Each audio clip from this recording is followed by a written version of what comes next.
আমরা চাইবো যেন উনি স্বাধীনভাবে কাজ করতে পারে, উনি কোনো দলের এজেন্ডা যেন বাস্তবায়ন না করে সামগ্রিক বাংলাদেশ নিয়ে যেন কাজ করে, এটাই আমাদের প্রত্যাশা। একদম তৃণমূল থেকে যেহেতু সে উঠে আসছে, তো সে আসলে তৃণমূলের মানুষের কষ্টগুলো বুঝবে।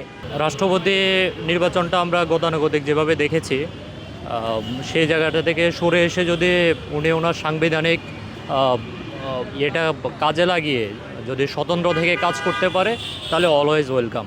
কারণ আমরা পূর্ববর্তী রাষ্ট্রপতি দেখেছি জাস্ট আপনার একটা চেয়ার হোল্ড করতো তারা। তো ওই হিসেবে আপনার মির্জা ফখরুল ইসলাম আলমগীরের উপর যেহেতু উনি বিএনপির মহাসচিব ছিলেন দীর্ঘদিন, এবং দেশের মানুষেরও একটা আস্থা এবং হচ্ছে একটা নিরাপদ আশ্রয়স্থল বলা যেতে পারে। সো ওই জায়গা থেকে আমরা চাইবো যেন উনি স্বাধীনভাবে কাজ করতে পারে, উনি কোনো দলের এজেন্ডা যেন বাস্তবায়ন না করে সামগ্রিক বাংলাদেশ নিয়ে যেন কাজ করে, এটাই আমাদের প্রত্যাশা। এবং আশা করি হোপফুলি উনি এই কাজটা করবেন। কারণ একটা নির্যাতিত মানুষ যখন একটা অবস্থানে যান, তিনি আসলে ওই দেশের ম্যান্ডেটটা আপনার বুঝতে পারেন এবং এজেন্ডাটা বাস্তবায়ন করতে পারেন। তবে ওনাকে অবশ্যই দলের বাইরে থেকে চিন্তা ভাবনা করতে হবে, এইটুকু আমাদের প্রত্যাশা। হ্যাঁ, সমগ্র দেশকে নিয়ে ওনার চিন্তা ভাবনা করতে হবে। কারণ পূর্ববর্তী রাষ্ট্রপতিগণ আমরা দেখেছি যে শুধুমাত্র একটা দলের এজেন্ডা বাস্তবায়ন করতে ওনারা ব্যস্ত ছিলেন।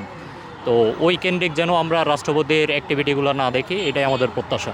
আমরা ছোটোবেলা থেকে দেখে আসতেছি, মানে আমাদের সময় থেকেই বিএনপি আর কি নির্যাতিত হয়ে আসতেছে। মানে ওই টাইমে তো হাসিনার আমল ছিল, আওয়ামী লীগের আমল ছিল, সে একটি পুরো দলটাকে গোছায় রাখছে আর কি। তার অবদানের জন্য আজকে বিএনপি আজকে এই পর্যায়ে, তো এই পথটা সে অবভিয়াসলি ডিজার্ভ করে। আর আমার মনে হয় সে এটার জন্য ক্যাপাবেল। বিএনপির মধ্যে থেকে কেউ যদি একজন থাকে যে পুরো দলটাকে গোছায় রাখছে, তাহলে মির্জা ফখরুল ইসলাম আলমগীর হলো সেই ব্যক্তিটা।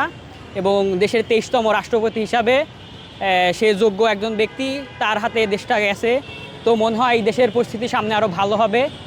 কিছু বিশৃঙ্খলা হচ্ছে দেশের মধ্যে, যেহেতু নতুন একটা দল এতদিন পরে আসছে, দলটা গোছাইতে একটু টাইম লাগে, সব কিছু ম্যানেজমেন্ট করতে টাইম লাগে। দেশ নায়ক তারেক রহমানও দেশটা মাত্র হাতে নিল। তার যে সঙ্গী, এত দীর্ঘ জীবনের রাজনৈতিক সঙ্গী, পুরো দেশটাকে বেগম জিয়া, উনি সব একসঙ্গে দেখে রাখছে। তো বেগম জিয়া যেহেতু এখন নাই, আমাদের শহীদ প্রেসিডেন্টও নাই, তো এখন তাদের সেই অবস্থানটা তারেক রহমান আর মির্জা ফখরুল ইসলাম দেশটাকে সার্ভ করবে আর কি।